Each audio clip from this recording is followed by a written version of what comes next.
Good morning, welcome to CATEX TV. My name is Frank Fortunato. Today is Monday, August 4th, 2014. We're getting some breaking news from the Insurance Insider saying that the Abu Dhabi Sovereign Wealth Fund has bought apparently a 25% stake in Lloyd's syndicate Ariel Re. More to come on that. Also, the American doctor, one of the two American doctors infected with Ebola virus in Western Africa, has ended up at Emory University Medical Center in Atlanta and is apparently improving. The second doctor is expected to arrive there apparently later tonight. There's a very heavy security lid over the movements of these people coming in.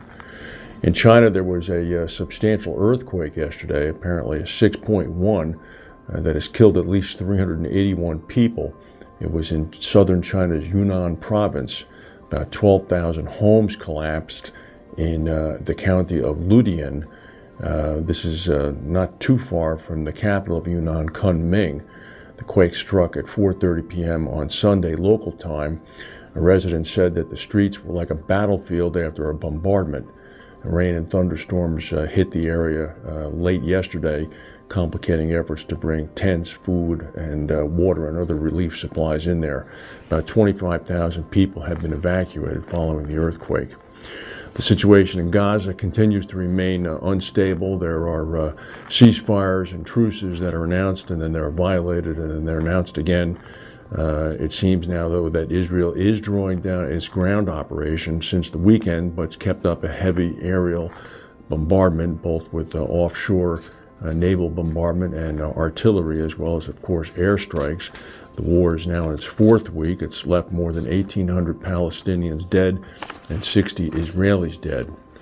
Berkshire Hathaway has posted record profits for the second quarter, mainly tied to a jump in investment gains. The net profits jumped about 41% to $6.4 billion this quarter, compared with $4.5 billion in the same period last year. Insurance premiums earned totaled $9.3 billion in the second quarter, compared with $8.8 billion in the same quarter in 2013.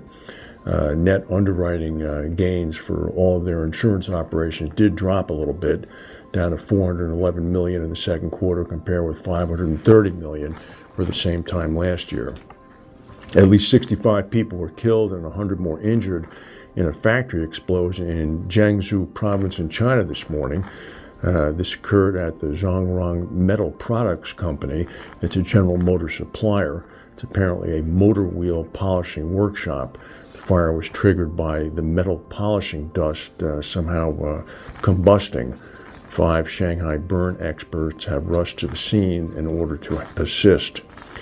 There's a terrible situation in Ohio, in western Ohio, in the Toledo, Ohio area. Toledo is the fourth largest city in Ohio. Approximately 400,000 people have not been able to drink tap water since Saturday. The intake pipe for the water supply for this area comes from Lake Erie. It's about 2.5 miles offshore.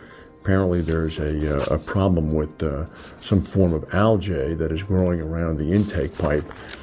Tests are showing that the toxicity of the tap water is lowering. However, it's not quite ready to be used for general drinking purposes yet. This is a microcystin. It's above the standard for consumption. Apparently, even boiling the water intensifies the toxicity of the water.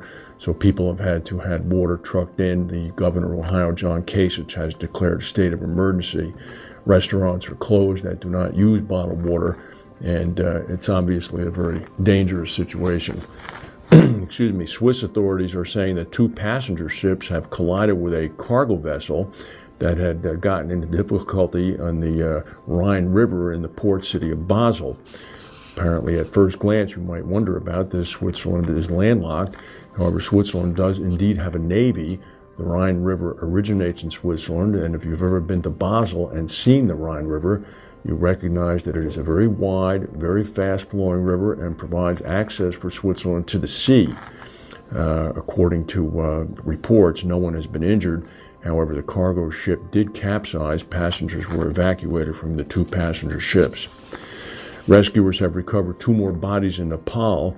apparently bringing the death toll confirmed to 10 from a massive weekend mudslide, a landslide in the northern part of the country.